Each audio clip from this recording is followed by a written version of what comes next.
Ignition sequence starts. 6, 5, 4, 3, 2, 1, 0. Liftoff. We have a liftoff.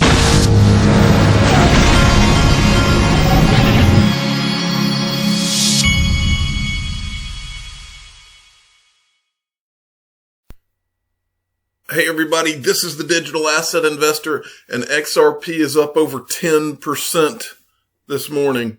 We have crossed 24 cents. It has been a pretty darn good week, and this market overall has added over $25 billion into it in the last week or so. Now, I think it's important to remember right now, as far as I know, this is all speculation. Now, for the last couple of years, we've heard, this is the only thing that's going to happen with XRP going forward is utility. BS. It's going to be speculation. It's going to be a combination. It's going to be speculation and utility. And you're seeing the speculation right now. And the way you know it's speculation is that if it was just XRP's utility, then you would just be seeing it with XRP. But you're seeing it with all of the digital assets, some of which have no utility, most of which have absolutely no utility, and there's green all over the board. And because here's the way the world works. This is the way the world works, folks. The way the world works is whispers begin to happen, and people start to say, my neighbor said he owns a lot of XRP and it's up 10% this week. And that word starts to travel and whispers begin, and people start to say, maybe that's the next Bitcoin. And that's how speculation unfolds. And that's just the nature of we humans. That's how things work. They call it animal spirits.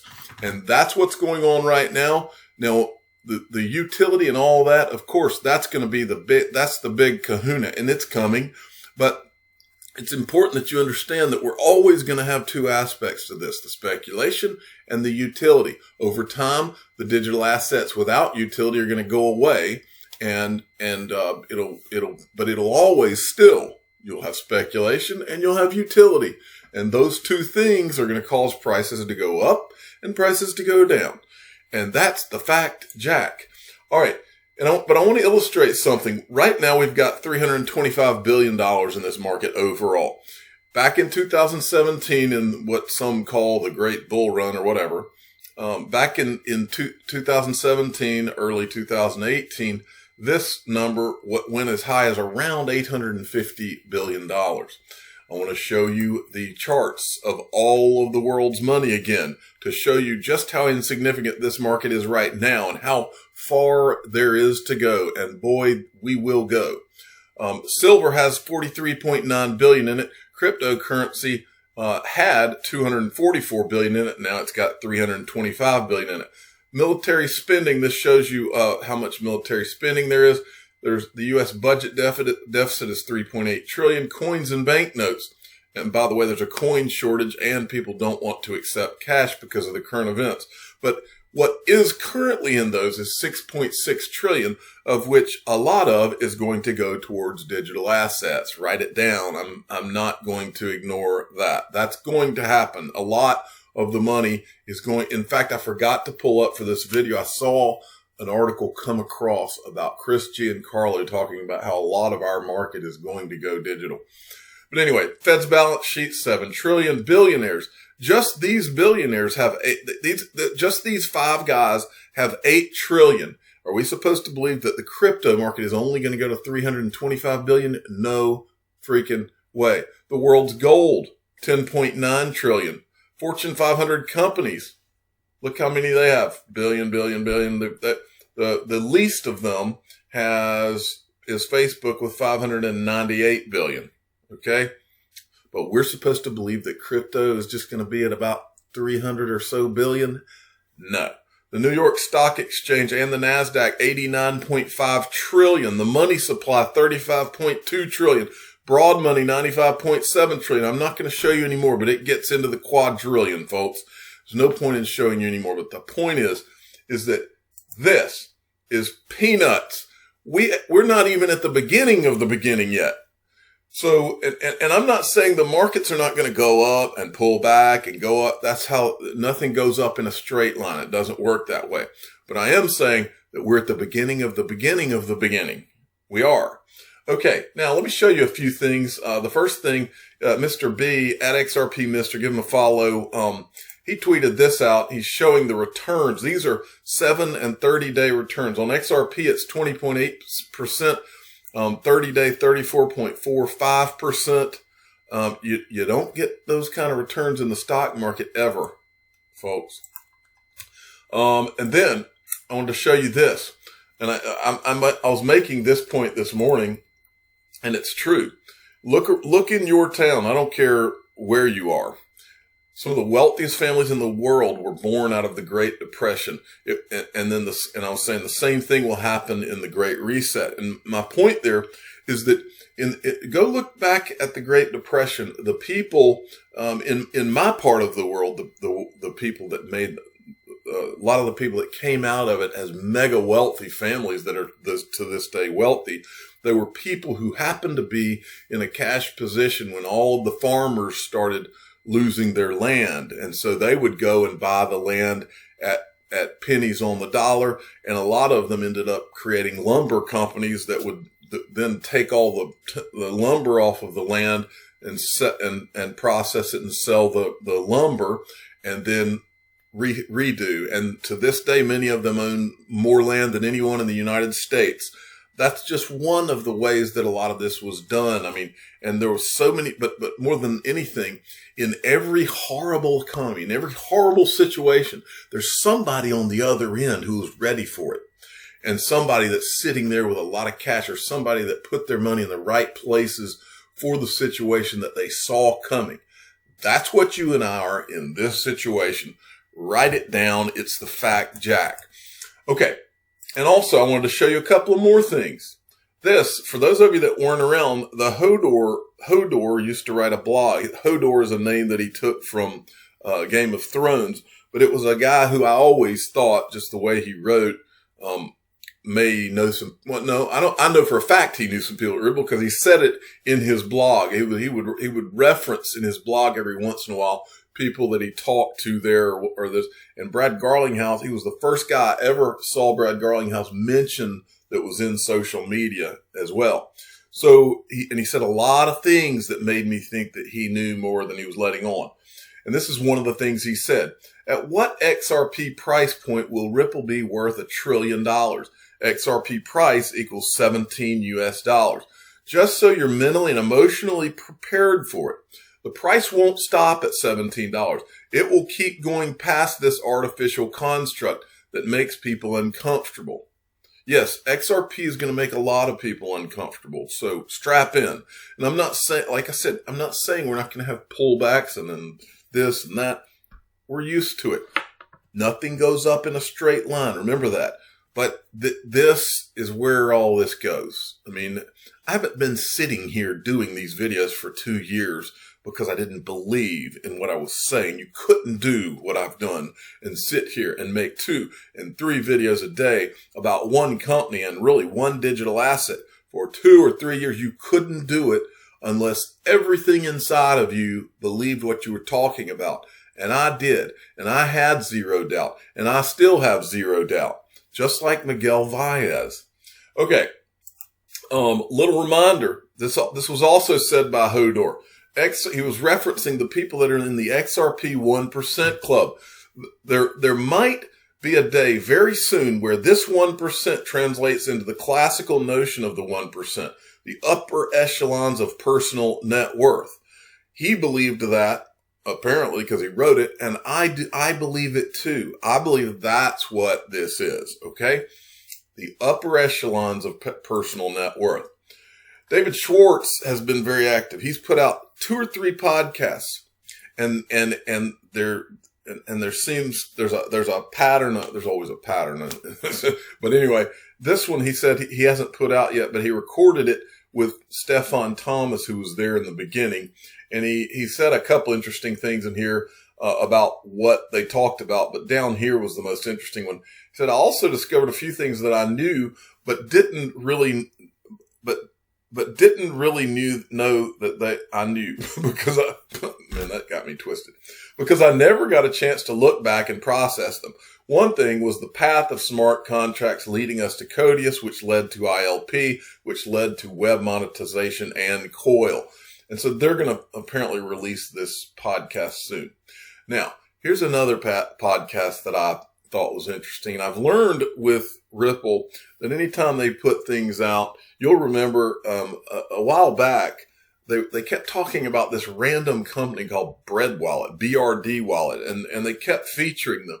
And then I started scratching underneath the surface and eventually found a video where the Bread Wallet guy said that he was the new Ripple, SBI Ripple Asia, I think it's called SBI Ripple Asia CEO. In the video, it was a Pompliano interview, and I totally missed it. And so then this guy was interviewed by David Schwartz yesterday. Barry Eichengreen, he says, continues to explore the wider world of blockchain and digital assets. In the latest episode, he talks with Professor of Economics, Political Science at the University of California, Berkeley, about the current state of global economy and where digital assets fit in. I'm not going to play the thing. That's not the point. I wanted to show you something about this guy, Barry Eichengreen. He told you he's a professor, but I wanted to bring you down here. He was a senior policy advisor to the International Monetary Fund in 1997 and 1998. Now, that would lead you to believe that he used to be with the IMF, but he's not involved yet now. But I went and looked at his tweets, and here's one of his tweets from July 21st of 2020. Dominant currencies, my intervention comes at the 51-minute mark. This is the IMF in a recorded video, and there he is speaking at an IMF conference there online. He also wrote this: from commodity to fiat and now to crypto. Working paper. What does history tell us? So this guy, anytime you see these things, all you have to do, what I've learned with Ripple, anything having to do with Ripple, all you have to do is just do a little bit of scratching, and I'm about to show you some scratching here in a minute. A little bit of scratching beneath the surface, and you'll uncover all sorts of things. All right, so next, XRP Bart sent me this. Talk about momentum. This is from BACK. We beat yesterday's record with 11,706 BACK Bitcoin futures traded today. That's over 125 million of Bitcoin.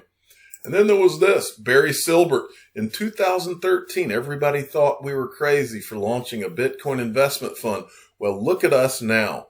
Grayscale, assets under management since inception. Look at how that has blasted off.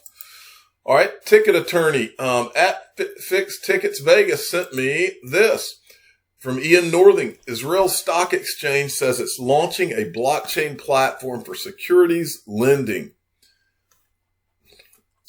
These are some of the smartest people in the world, folks, and their stock exchange is launching a blockchain platform for securities lending. All right, now David Schwartz was interviewed by Charlie Shrem. I'm not even finished with it yet, but I found so many interesting clips that I had to cut it off and just play a few of these. There's several clips here. I'm going to start with this one. Double in value over the next year, we'd all buy it and we'd all have twice the net worth next year. That's not how it works. So these people took a risk. When Ripple got Ripple's XRP as a gift from the creators of the XRP ledger, it was literally worthless. And it was on the members of the community to promote this, to build the system and introduce people to it. I know it was because when I was running BitInstant, Jed, and then after Chris was trying to get me to, and I came to your office a few times to get BitInstant to adopt, its next coin other than Bitcoin, and to allow for people to buy and sell it. And I remember, these people are freaking all connected, folks. He was hanging out at Ripple's office back then. Okay, 26. The next clip is at 2610. All right, in here. Here we go. Institutions to real companies into hedge funds and talk about cryptocurrency. Like, do you remember? I remember sitting in like your office and like just working out of my laptop, and I was a kid. I was and I was the adult in the room. So here we are. Like, what does that say about our industry at the time? You guys were the first ones to go out there, one of the first ones to go out there and like pitch the idea of cryptocurrency to basically the legacy financial system. So it's understandable that you've had to like explain crypto to them on their terms. Like, were there any types of conversations that you wouldn't have with them? Like, would you just not explain mining and things like that because you knew that was just going to go over everyone's head? Well, in the early days, it was very hard to have those conversations. And I think part of the early in 2014, 2015, well, let me back up a tiny bit. So Ripple's original strategy was everybody use the XRP ledger for everything. Yeah. That was like the strategy when you don't have a strategy. That was everyone the Bitcoin strategy. Their own Swift, essentially. Right. Just like the Bitcoin strategy was everybody use Bitcoin for everything. Like you don't need anything else to use Bitcoin for everything. And that's when you don't have a good strategy. And then Ripple kind of evolved the Ripple Net strategy of this idea that like international payments and remittances were broken. Let's try to find product market fit using digital assets or some sort of a new system that would target enterprise payments. And we pursued that strategy. And we would go to financial institutions, and we kind of didn't talk much about digital assets at the time because they weren't receptive. But we did discover something right around that time, probably around 2016, 2017, when it was just starting to become okay and financial institutions were starting to think, do we need a digital asset strategy? Like, do we have to say something about this? Like, people are asking us, is Bitcoin a threat to your business? Do you have a strategy? And right around that time, we discovered something that it was incredibly surprising to me. You can make an argument to people that the financial system is biased in favor of the big banks and they run everything and they can make money and nobody else can get a fair shake from the system. You can make that kind of argument. The weird thing is that argument resonates with banks. Like if you're one of the very largest banks in the world, then that argument's not going to resonate with you. You would love technology to never change. I mean, you're going to say that you're pro technology and that you're innovative, but let's be honest. If you're one of the top 10 banks in the world, you would prefer to push stop on innovation and keep everything right the way it is because you're on top of the world. But you don't have to go down very far to find banks that want more business and that want to grow and want to innovate. And they are very receptive to this idea that it's the people it's their larger competitors that are trying to prevent innovation, who want to push pause. And the amazing thing is one of the criticisms that you'll hear about the XRP ledger is it's a bank chain. It's built to be a bank chain. The paradoxical thing is people think that a bank chain means centralized control, but that's not true. Because imagine if you're a bank, but you're not one of the top 10 banks in the world. And I go to you and I say, listen, Mr. Large mid-sized bank, you are not going to run the financial system. It's if banks are running the financial system, it's not going to be you. It's going to be the bigger banks. You have two choices. You can transact on a system that's run by your largest competitors, or you can transact on a system that's decentralized and nobody can control it. Your call. What are they going to pick? And the answer is, over time, what they realized is that censorship resistance and decentralization actually is something that they want because they're pressured by their larger competitors. And so if they want to be competitive in the space, a system that's decentralized is actually beneficial to them. And we don't see a lot of that because we don't see the communication between banks. So here's the other weird thing. Banks, unless they're payment banks or payment specialists, they don't like payments. They don't make a lot of money on it. They make money on and their customers, right? And their customers complain a lot about it, right? Where's my payment? My payment didn't go through. The fees are super high, and of course, the bank isn't keeping those fees. They're paying those fees to the larger banks that are moving the money. And so, what banks did for a while is they're like, you know what? We don't make money on payments. Our customers get upset when we don't do payments well. They're very expensive. So what they did is you know what? We just won't be that great at payments. We'll just be, okay at payments. The problem is, if a bank sucks at payments, why would I keep my money there? Why would I do business with them?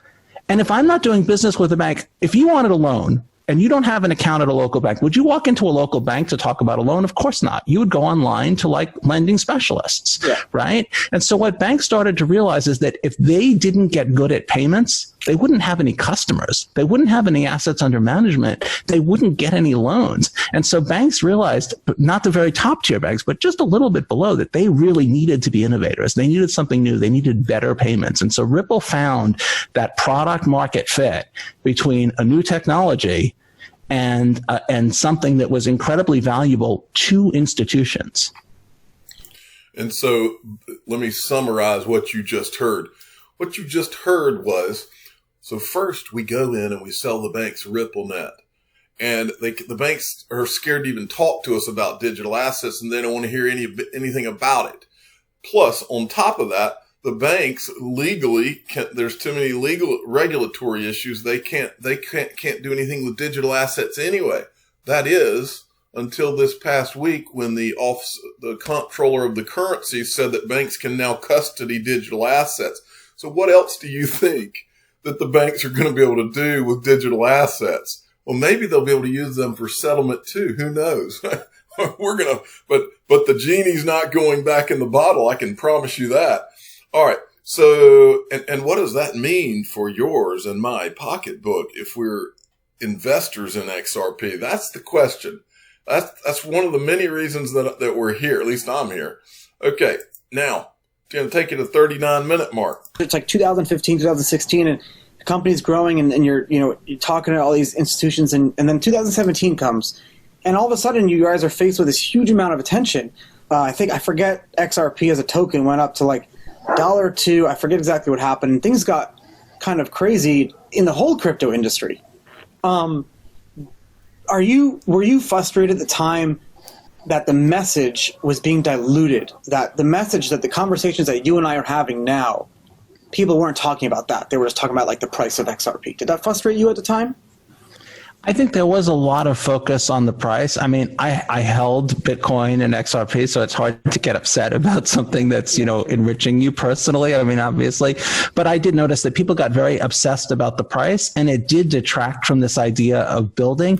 And I think one of the nice things about it was that we could, at first, obviously the price was just incredibly distracting. I think everybody was just checking the price every 5 minutes during like certain parts of the bull run, and but I think after a while, even something that can suck all the oxygen out of the room, after a month or so, it just becomes just another thing, and you just accept it as normal, and you get back to like what you're doing. And I think to some extent that helped draw attention away from the things that didn't necessarily need attention, allowed people to focus on building. And then I think now we've had a long kind of time when the prices have just been moving fairly flat and, occasionally dropping and sliding. And obviously we had the drop off after that.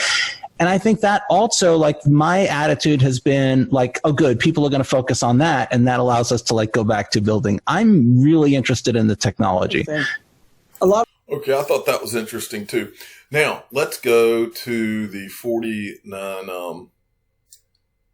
And by the way, he kept talking about building. One thing that I think that is you never hear them talk about. I know because when I was at Swell, I met all we ever hear about is building. We hear about how it's developer talk, building. Well, the one thing that's never talked about is the guys who are in business development and sales for Ripple that are building. These guys are builders in their own right. I met the most impressive salesman I've ever met in my life when I was at Swell. And his name, I can't remember his last name, but it was Waleed, and now he left now, and he's at Curve. But this guy, talk about someone. I mean, look, a great sale. There's nothing more valuable than a salesman, a good salesman. The salesmen are a dime a dozen, but a guy. A real salesman like that Waleed guy that I met, there's nobody that builds a company like a good salesman. And that guy, because we always hear about building in tech terms. Well, my father taught me the whole time I was growing up, nothing happens until a product is sold. If you've got something that can't be sold, then you may as well stop building it technology wise. Well, this guy was a sharp guy. And as an aside, I keep hearing people talk about building as if you're building from a technical standpoint, that's the only valuable thing. Wrong-o. My contention would be that Brad Garlinghouse is one of the most important people that's been at Ripple, and he's not building anything technologically, but he is from a sales standpoint. Never underestimate these great salesmen who have helped build Ripple. And I think that they deserve a lot of freaking credit. Okay. The last part I wanted to play is this. Yeah. Outside of the people who I interact with on a regular basis very directly, it's hard for me to figure out what's going on. How's is the Dream Team still there? Is Arthur still there? Arthur's been working mostly on PolySign, his new company, which I'm also an investor, advisor, and board member of, which is tell him. yeah, they're working on institutional custody. Arthur still consults for Ripple. A lot of the original team has minimized the amount of time they spend with the company. It's kind of sad. I think one big factor though is that Ripple is and they start their own amazing things, and they're all coming from Ripple. You know what I mean? Like I don't see it. Well, and I love that. I love that there's people who understand us very, very deeply who are in these other projects. People like Catherine Coley and Stephen Thomas. Yes. I mean, that's fantastic. I think another part also is that we are a Silicon Valley company, and it's hard to retain people who like to join at the sort of early startup phase. It's hard to keep them through to the phase where the company becomes more mature. It's like, as a company, we're very different. That makes sense.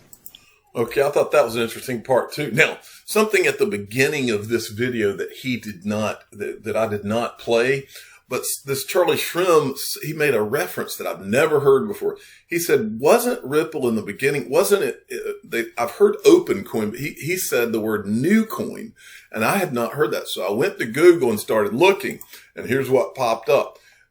We all remember when Ripple had to settle, I remember a settlement with FinCEN for $700,000. Well, this is a settlement with the Department of Justice in California that mentions this new coin. It says, Ripple Labs is a corporation registered in Delaware and headquartered in San Francisco, California. New Coin Inc. and Open Coin Inc. are the predecessors of Ripple Labs. Then it says, and it mentions it mentions XRP. Basically, it's saying that XRP is a virtual currency here too by the Justice Department. Ripple Labs facilitated transfers of virtual currency and provided virtual currency exchange transaction services. And then a lot of this is stuff that we don't want to go over, but basically the way I read it in here, they settled with the Department of Justice. I think FinCEN $700,000, and I think Department of Justice was company agrees to pay forfeiture in the amount of $450,000 in the form of a cashier's check to the United States Treasury Department. So they paid the Treasury Department, and then FinCEN was $700,000. But I had never seen this, and you'll see up here. It's U.S. Department of Justice, United States Attorney, Northern District of California. Well, so I decided to go down. I wanted to see who signed off on this agreement. I've shown you Norman Reed. He was the general counsel for Ripple at the time. Well, right here, you've got, I looked at these first two. Catherine Juan, or Juan, however you say her last name, Assistant United States Attorney, and then this Arvon J. Petit, Assistant United States Attorney. These are the two people that signed off on this settlement agreement. Well, I just, out of curiosity, decided I would go and look where Catherine Juan ended up. Well, she joined Coinbase board of directors 2 years later on June 14th of 2017. Yes, that would be the same Coinbase that sent their general counsel, Brian Brooks, to be at the office of the comptroller of the currency. And then this other guy right here, Arvon Petit, he went on to he's Global Legal Response and Fraud Investigations Manager at Square. And on Square's board of directors, you have Larry Summers, who is also the board of advisors at the Digital Currency Group. And in the course of looking around during this new coin search, something else popped up. There's a company called chronicled.com. And I was scrolling down through, just looking around, and popped up their advisors, and one of their advisors just happens to be advisory board, David Schwartz, cryptographer. I'm the digital asset investor. I'm not an investment advisor. This is for entertainment purposes only. Please subscribe and hit the like button and tell your friends and family that there are no coincidences. Thank you for listening.